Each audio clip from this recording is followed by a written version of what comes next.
Hello everyone, I'm Mo Chatra and welcome to another episode of Money Talks right here on Anfield Index. I'm delighted to be joined by a very special guest, a man who is synonymous with the subject of football finance, the Associate Professor of Football Finance, a man that has written a book on football finance called The Price of Football, a man who has a podcast, hugely popular, by far and away the most popular when it comes to the subject of football finance, and also is seen and heard on many media outlets when it comes to this very subject. I'm delighted and honoured to be joined by the one and only Mr. Kieran Maguire. How are you, Kieran? I'm a Brighton fan, so I'm pretty miserable. Three matches, 3 defeats, and losing to 9-man Crystal Palace. Can things get any worse as a football fan? We'll find out. I bet you can't wait for the next episode. Kevin will give you some, I'm sure. I'm sure he has already over WhatsApp and whatnot. Yes. We recorded tomorrow's episode earlier today, so it was actually it's actually worse when they're nice to you. Yeah, when somebody's taking the mickey after a derby defeat or a rivals defeat, whatever you want to call it, you can take it. But when they're being ultra nice, it's a horrible feeling because you've got to be nice back. Oh, yeah. But I'm sure he'll milk it for all it's worth over the next couple of days. Right. So, once again, thank you for joining. And I'd like to just start by asking you, Kieran, about what first drew you to the world of football finance, and how did you carve a niche in such a specialised field as this? I guess I was just right place, right time. I've been teaching since the 1980s. I did my chartered accounting stuff. I was a rubbish accountant. Got out of it fairly quick. But I love teaching. And all of my teaching life's been in Manchester and Liverpool. So 2 massive footballing cities. And I've always been a football fan. So I've always used football as a sort of a Trojan horse for teaching traditional financial issues. So how do you value a business? How do you spot red flags when analysing finances, ownership models, profitability, cash flow? All of these things affect every single business. But if I've got 150, 200 students, I've gone for 2 hours at 9 o'clock on a Thursday morning. Let's take a look at Vodafone. Let's take a look at Microsoft. You can see the eyes glaze over. They're straight into their phones. They're straight into Instagram. So if I say, let's take a look at Spurs' accounts. Spurs owe £441 million in unpaid transfer fees. They go, what? You can't be serious. Let's take a look. And it's simply a way of engaging with people using football as a vehicle to cover traditional finance. So that was that. And then as far as sort of this strange niche I have, I love what I do, but the money's rubbish in teaching. So I moonlight. So I do stuff on Wall Street and I do stuff on Canary Wharf and so on. Just sort of teach the non-football finance stuff. And in 2005, we're coming up for the 20th anniversary, I was down in London teaching at a bank, and it was the day that the Glazers acquired Manchester United via a leveraged buyout, and I just happened to be at the bank who were the Glazers' advisors. So we just sort of chatted through the deal when it was announced, thought nothing of it, caught the train back to Manchester. Halfway through, my boss phones me from the uni. He says, look, BBC wants somebody to come in and talk on the breakfast sofa about the deal. Can you do it? Because I know, he never kicked up a fuss that I was teaching football finance and calling it regular finance. Right, now you paid your dues. It's payback time for the uni. Get a bit of publicity. So I went on to the telly and didn't make too much of an arse of myself. I pride myself on keeping things simple. So then the next time a football finance story comes in, because you're deemed to be okay as an academic, and the media think that us people in the world of academia know far more than we do. And certainly in my case, I mean, I've got some super smart colleagues at universities, I can assure you, but I'm sort of streetwise rather than smart. And you sort of just build up this font of knowledge. The governor, as far as the industry is concerned, is Swiss Ramble, but he doesn't like doing the media stuff. No, he doesn't.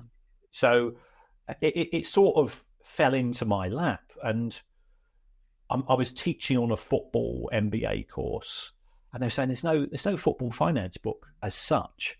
So I said, oh, Christ's sake, okay, I'll go write one, thinking it would sell 150 copies, and it's done pretty well for itself. Right. So it sold far more than expected. So I'm currently just writing the third edition, and then sort of I was asked to do the podcast. I thought that'd be a disaster. Who's not enough material, and nobody's going to listen to it. And I was spectacularly wrong on both counts. Yeah. And we'll come on to the podcast in just a moment. But in terms of football finance, I mean, look, you've made complex financial matters, most notably the concept of amortization accessible to football fans. So why do you think the interest in football finance has taken off in such a big way over recent years? It certainly has been a huge growth issue. I think with the globalization of the game, I think if we look at the spectacular success of the domestic game in the form of the Premier League, it's, in terms of finances, it's 30 times bigger than where it was in 1992. And then the rise of the new ownership models that we've seen, the trophy asset owners, the influencer owners, their wealth has been a subject of fascination. That's created disruptors, that's created new dynasties as far as the game is concerned. And then sort of financial fair play being created on the back of that as a response to that. The rules have become complex, and the rules have needed some form of explanation. And as a teacher, it's simply my job to explain things, to make them understandable. So I've just been sort of fortunate in that, and it's a bit like a kit launch. The publication of a set of football club accounts has now become an issue. And I did some stuff on Chelsea's accounts on Saturday when they were published, and it's getting 200,000-300,000 views. This isn't right. It should all be about what's happening on the pitch. But I think as fans, because football clubs are so important to us, we want to know everything in granular detail about the club that we choose to support. And therefore, a bit like the away kit, it's part of the football yearbook for each individual club, because fans know that if the finances look good for 2024, we've got June 25 transfer window coming up, and the most common question I'll ever get asked is, how much money can we spend this summer? I'm not really, that's football. I'm not really interested in that side of things, but I can show you where the gaps are and where the potential. Spending money and spending it well are not the same, but an awful lot of people just seem to think that spending money is good, is by definition good, which I'm not sure I'm in agreement with. Yeah. Quite. So, look, I mean, in addition to playing a key role in explaining the financial side of football to fans, you've also advised clubs and others in and around the football industry. So without sharing anything, sensitive or confidential, obviously, what type of advice have you been asked to provide? Well, sometimes I might get invited into a boardroom and asked to do sort of my understanding of the numbers. You get asked to do comparative analysis. So if you might go to a club in the Championship or League One or even the Premier League, they'll call you in and say, what's the state of play in terms of the division? So I am a nerd. I'm fully aware of that. And I've got a spreadsheet which has got the accounts of all 92 clubs and the Scottish clubs and the National League clubs. It's incredibly tedious stuff. But it does have some value. So clubs are looking at it to say, how are we doing if we benchmark? Can we benchmark our financial performance against our sporting performance? there's things like that. I've become a sort of involved at Whitehall. So I once got a phone call from a prime minister who was going on the television to talk about football governance issues the following day, and they didn't have any civil servants who could advise. So that was a bit bizarre. I've worked quite closely with DCMS on sort of the fan-led review, leading through to sort of two sort of state of play pieces of research, which was not. It's nice to be asked. Didn't get paid for it, unlike all of the consultants, but my wife was dead cheap because on the back of that we got invited to Buckingham Palace to have a stroll round, so she was able to go and wear a big hat, and so that was quite good. But also I end up on far too many Zoom calls with prospective bidders for football clubs, and I always ask them the same thing: why are you doing this? You're going to lose money. They say, "Oh, I love football." I say, "Oh, I love pizza. I'm not going to buy Pizza Hut." It just makes no sense to me whatsoever. And you realise that most of them are fantasists and lunatics and so on.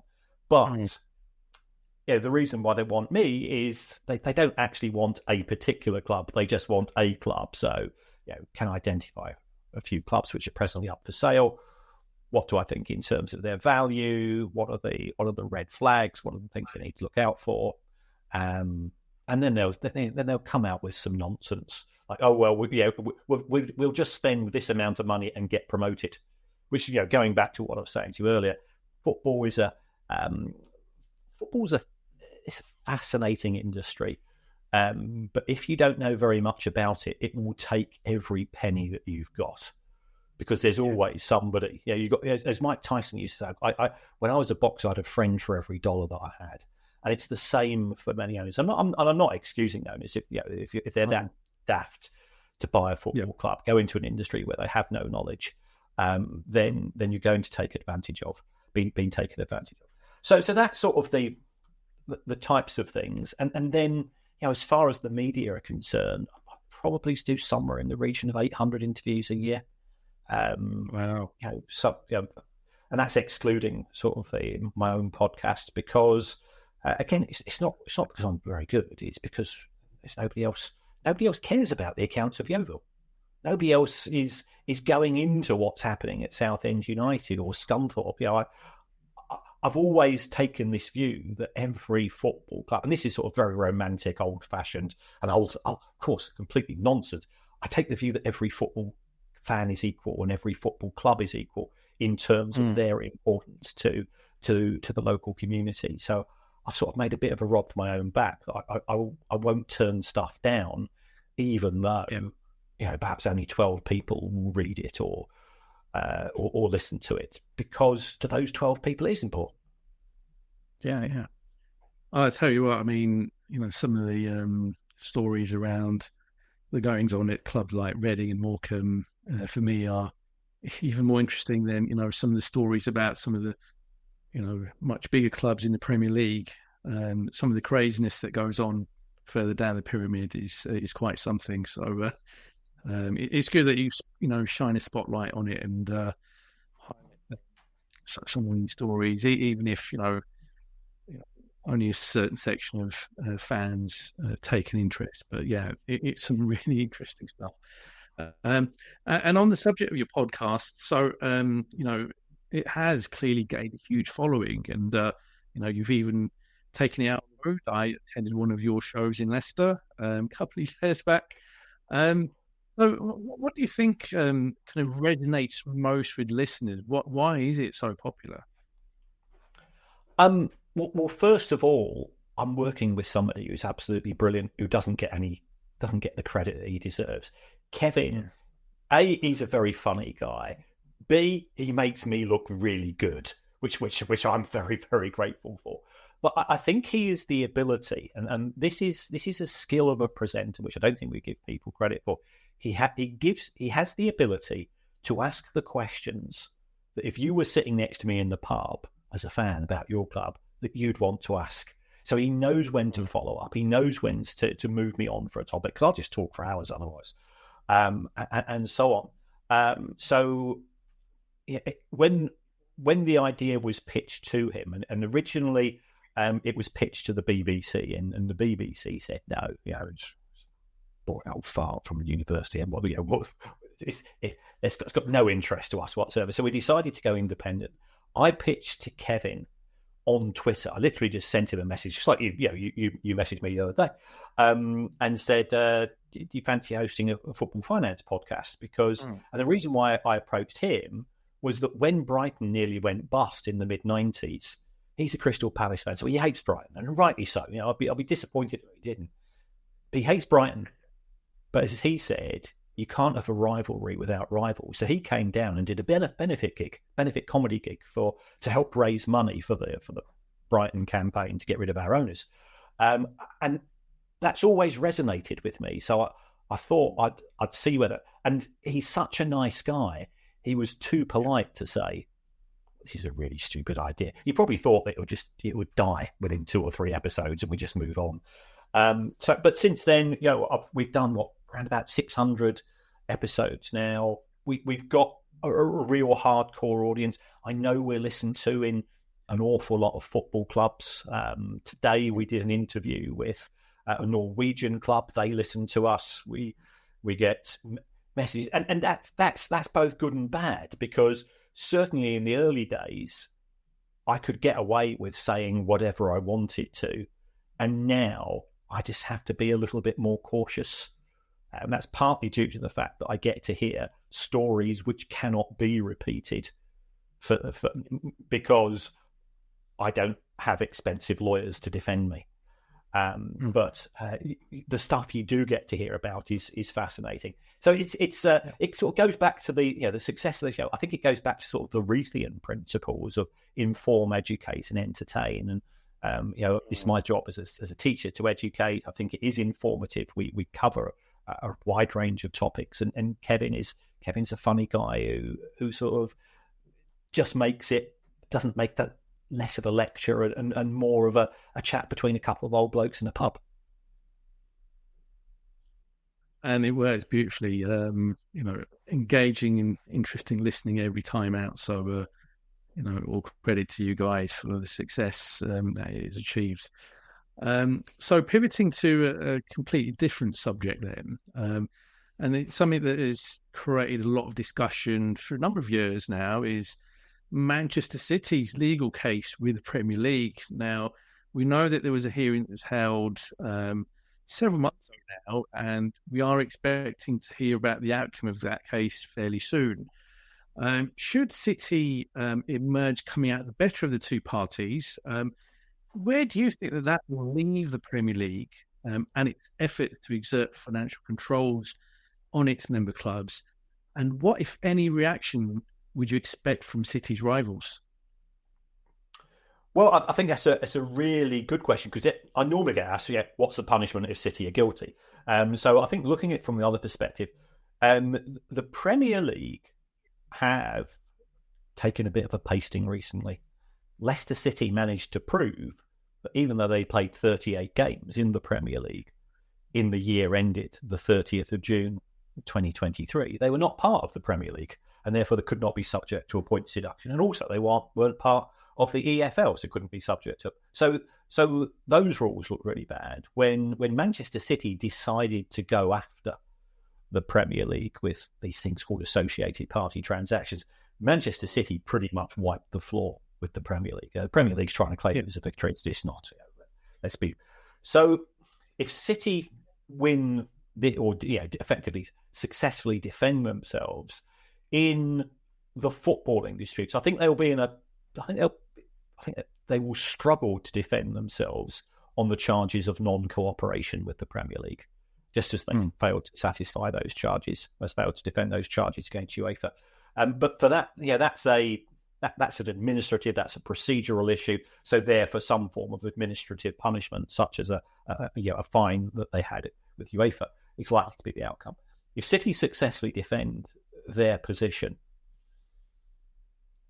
it's difficult to see how the executive board of the Premier League can all survive. I'm aware that not all of them wanted to proceed with this, but they were under pressure from individual clubs. I'm also aware that there are other clubs in the Premier League who never wanted this to go ahead, the 115 charges, because they said, and rightly so, this is going to be a very, very expensive exercise. And I think the legal fees, we're now probably close to £100 million. That money could be better spent elsewhere in the industry, better used in the game. So, if successful, Manchester City will come after the Premier League for some of their legal fees back. I think that there are what you might call aspirational or ambitious clubs such as Villa, Forest, Newcastle, all of whom are doing spectacularly well this season, it has to be said, who will perhaps want to see whether they can go further in terms of their ability to spend. At the same time, they've got to make sure that they abide by UEFA's rules. But UEFA's rules look like they're proving to be pretty rubbish. You're just going to get fined if you break them. And where does it leave the Premier League? I think with a huge loss of credibility. They've taken a few blows due to people employing some of the brightest sports minds in law in the country. And everybody's now heard of Nick DeMarco, Casey, and I'm on a panel with Nick tomorrow night, and looking forward to Nick's an amazing character. He's so thorough, he's so professional, he's so persuasive when you listen to him talk as well, that it has been part of this broader industry which has arisen in the world of football finance. And sticking with the kind of subject of governance, so you mentioned about the fan-led review, which you've been involved with. Now, obviously, there is a bill that's progressing through Parliament relating to what ultimately may establish a new independent football regulator. How confident are you that one will be established, given there is objections from most notably the Premier League? And what real impacts might it have on Premier League clubs who benefit from significant owner investment? I do think it will proceed. Certainly there's been delaying tactics from a couple of members of the House of Lords, including Baroness Brady. I think she had to use Google Maps to find her way to the House of Lords. It's been such a long time since she was last there. But she put through a load of amendments which were pretty much rejected. I think the only amendments which have gone through, and we're now, I think the houses are in recess at present, but when they return, it's likely to get cross-party support. The government has a significant majority, so I do expect it to make progress, and we could potentially have it as a piece of legislation by mid to late summer, if the Lords don't delay any further, and they are using all of the tricks in the book to do so. So the legislation is going to take place unless something seismic takes place, and we're living in such an uncertain world that could, of course, be something which happens. As far as the impact on the Premier League is concerned, the Premier League itself has said that a regulator would discourage investment. I don't think there's any evidence to back that up, and the reason why I say that is that just over 12 months ago, Jim Ratcliffe bought a quarter of Manchester United for £1.3 billion. We've just seen Everton being acquired by the Friedkin Group for hundreds of millions, and the new stadium going ahead. There are other clubs who are currently up for sale. And when I have conversations with investors, what they're interested in is the cost control measures. So they're interested in PSR, they're interested in FFP, whatever you want to call it.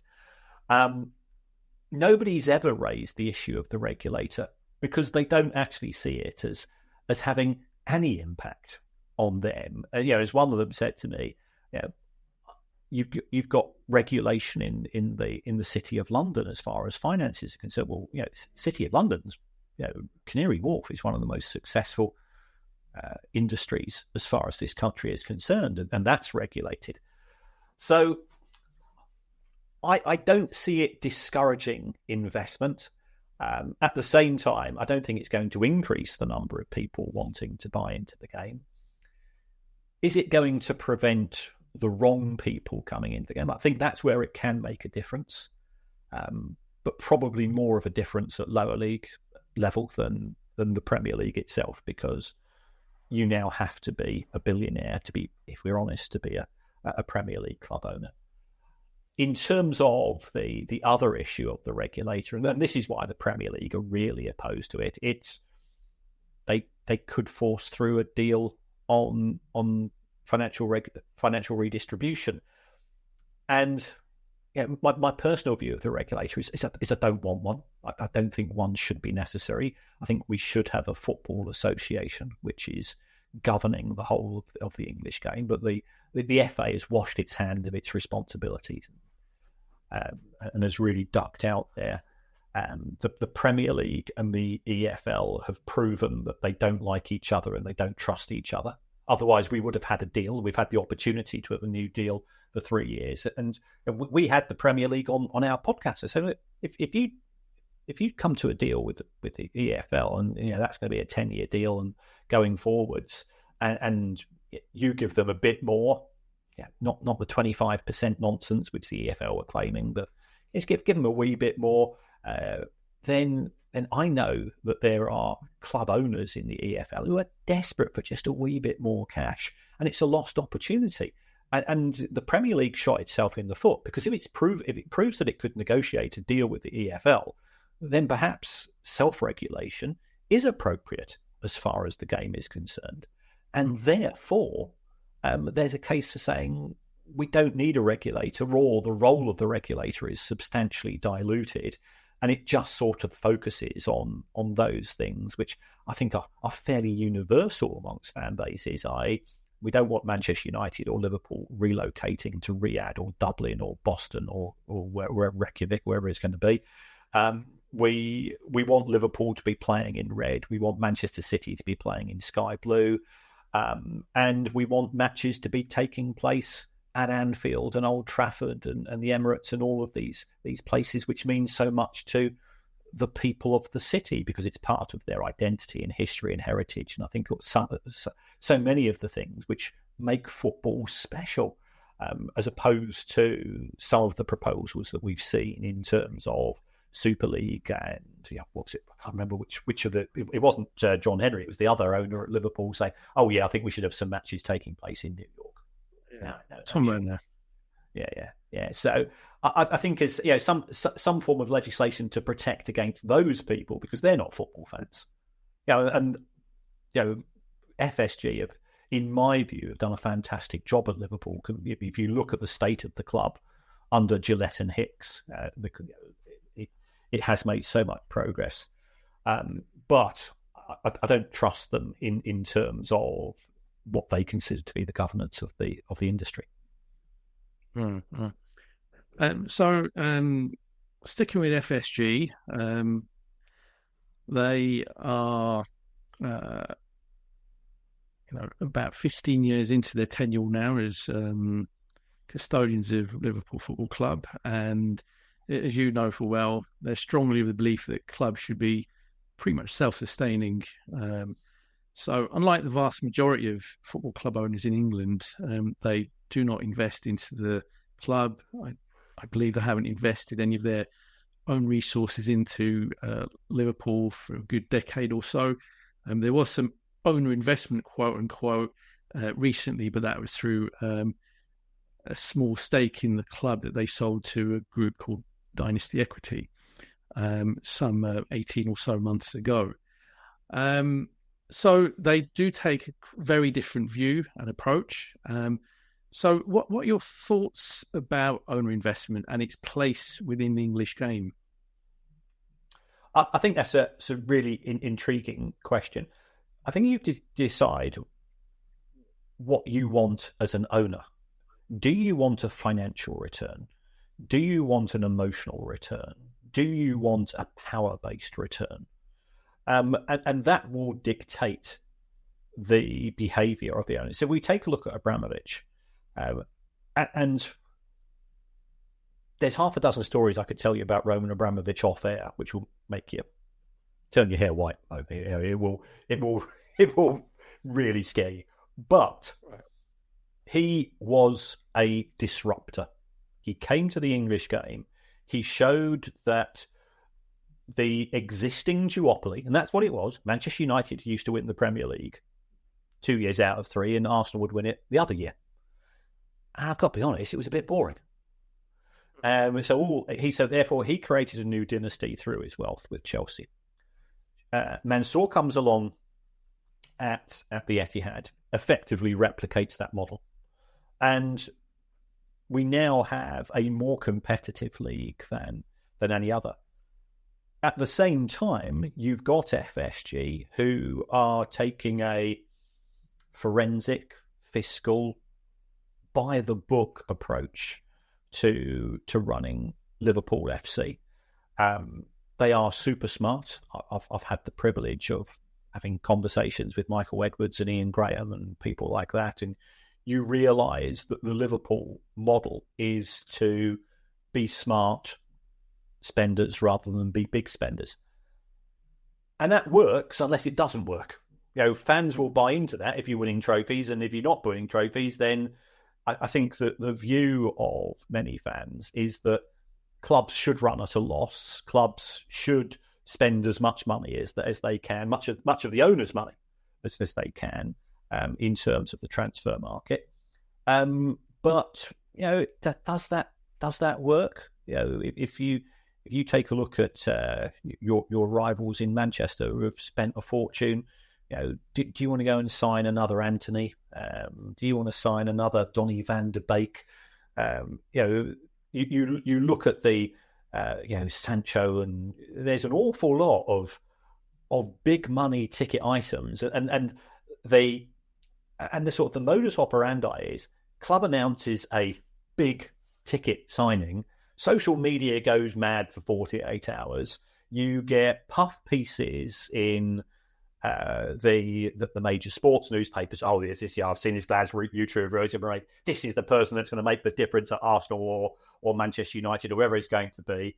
And then after half a dozen fixtures, you go, 60 million, brilliant. What have we done? And then I think this always amazes me about football fans is that they forget about the bad money that's been spent, and they just say, right, let's go over again. Yeah, because I don't know whether it's because they've been playing Football Manager, where you can just effectively just reset the game and let's do it again. But with players on contracts worth between at the elite end, you're going to be on probably £6 to £10 million a year for the next 4 or 5 years. You've been recruited on a transfer deal which is credit based. So if you've been signed for £80 million, it's a deposit of 20 million plus 3 more payments for the next 3 years. Philip Coutinho, I think he played for Bayern Munich and Aston Villa, and Barcelona was still paying Liverpool. That was one of the craziest deals of all time from a financial perspective. And you've got this hangover. And FSG, I work in the city of Liverpool, as you know. I know many, many Reds. I know just how passionate they are. I think they're sort of given grudging respect, but they're not liked because they are seen as being parsimonious with the money.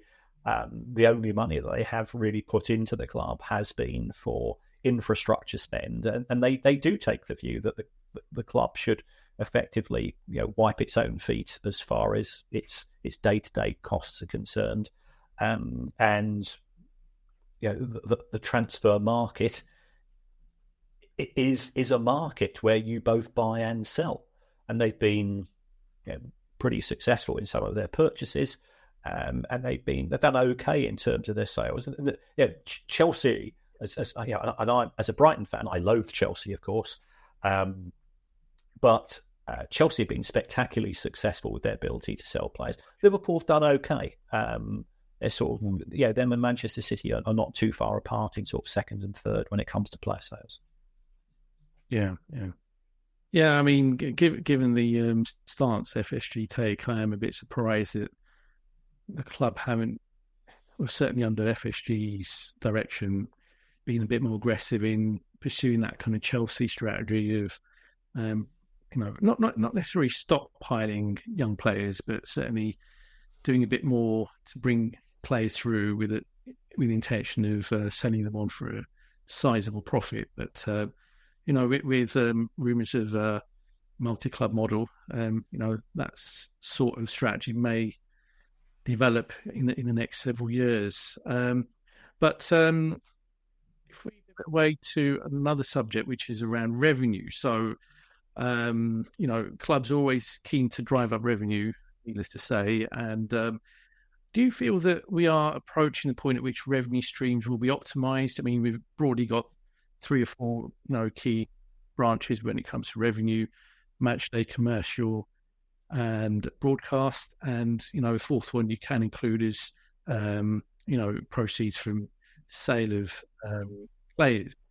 But do you feel that we're kind of reaching that saturation point with those income streams, or do you see there being perhaps new growth opportunities in the medium to longer term that could see turnover for clubs see a sizable increase? Yeah, I think we have we've got a few roadblocks at present. If we take a look at the Premier League TV deal, Premier League will be making no more money from the TV deal in 2029 than it did in 2017, and that's with selling far more matches domestically. So domestically, we've reached a plateau, which is still better than the Premier League's rivals. Generates far more. I think there's still some growth opportunity as far as the international markets are concerned, but it's not unlimited. We've probably got a couple more iterations of renegotiations to go through. When I talk to investors, especially American investors, they are big on the metaverse. They believe that watching with your headset or going to virtual stadiums, and I've seen some of the technology that's being planned, and that could work. Football's best as a shared experience. That's why we go to matches, that even when they are being broadcast on TV, because physically being there is so much more. So I think that those are the ones where they're seeing opportunity. As far as match day is concerned, it's a tricky one for clubs. I think Liverpool, they've expanded Anfield from 45,000 to 54,000 to 61,000. Very, very few extra season tickets because the match day fan, and I appreciate the membership scheme is very well supported by a fan base, but the match day or the membership approach is far more lucrative. So they tend to pursue that.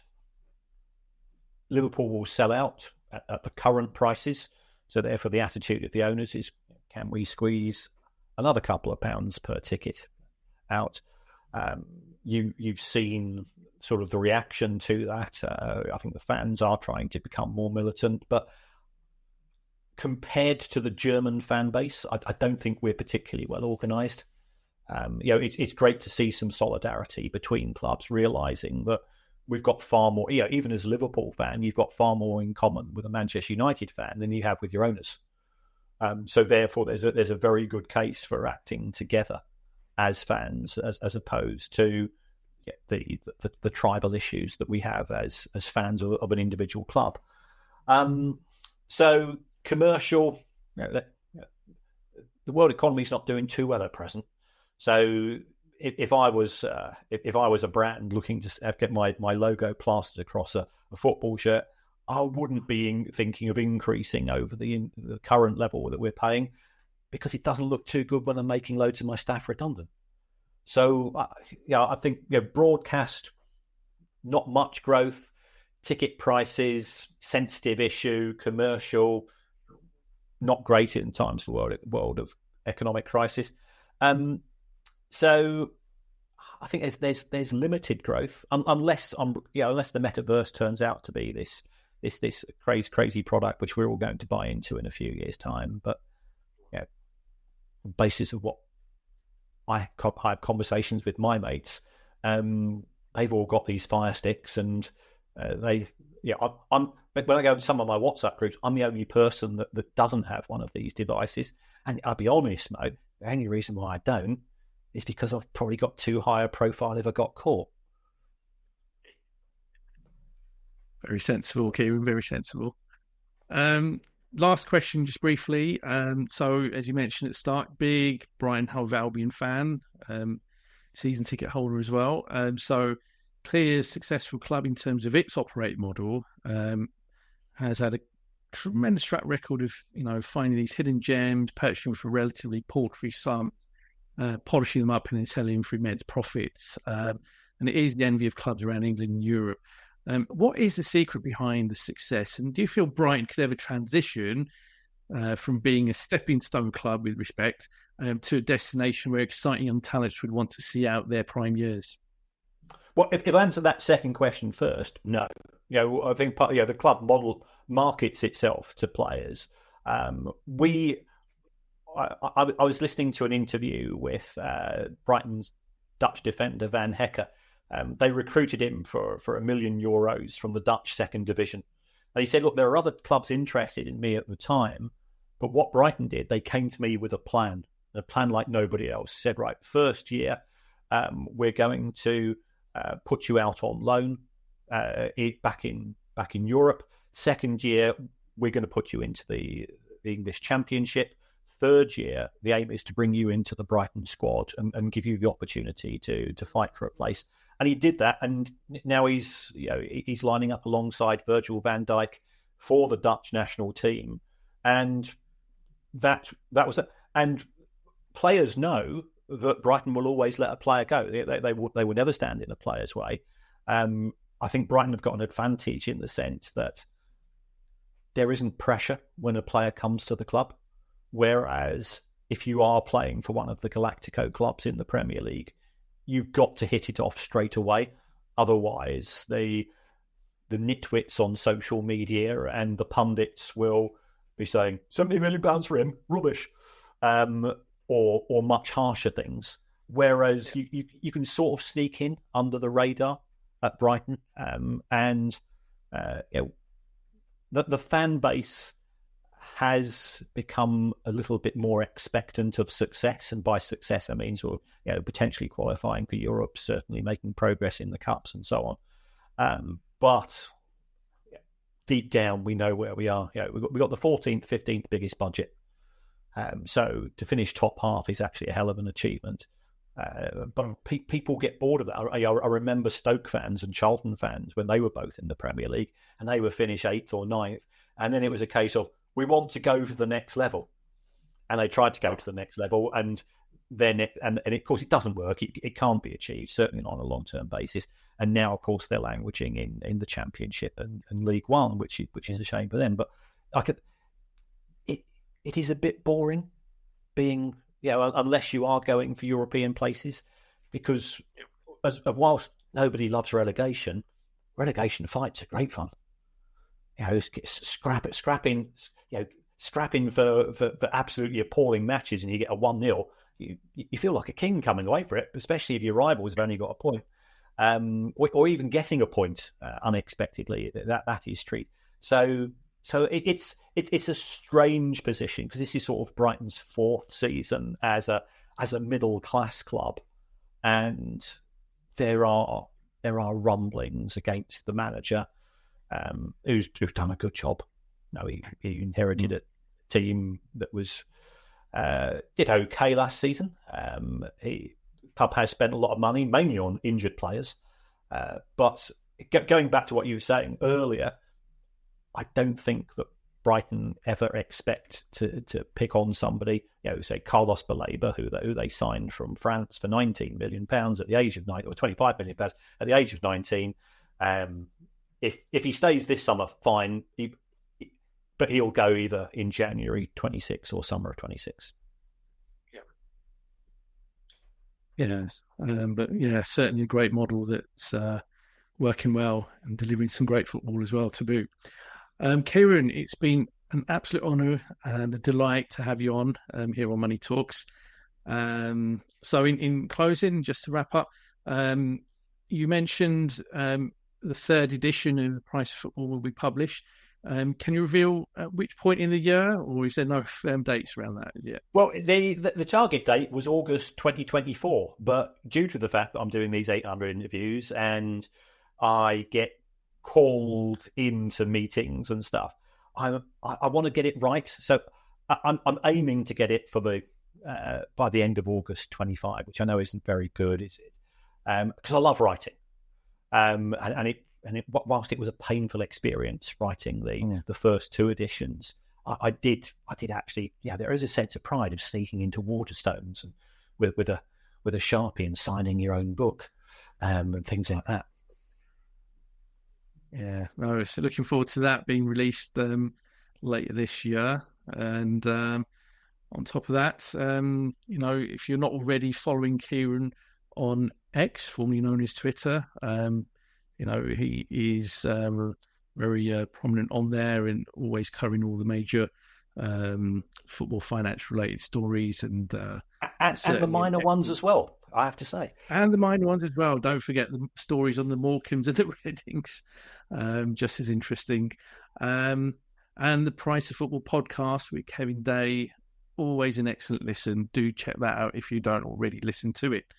So thank you, Kieran, and thank you to all those that have joined us for this episode of Money Talks. I'll be back again very soon to cover the subject of a possible additional expansion of Anfield. So that is something to look out for. They'll be releasing that in the next week or two. But until next time, join.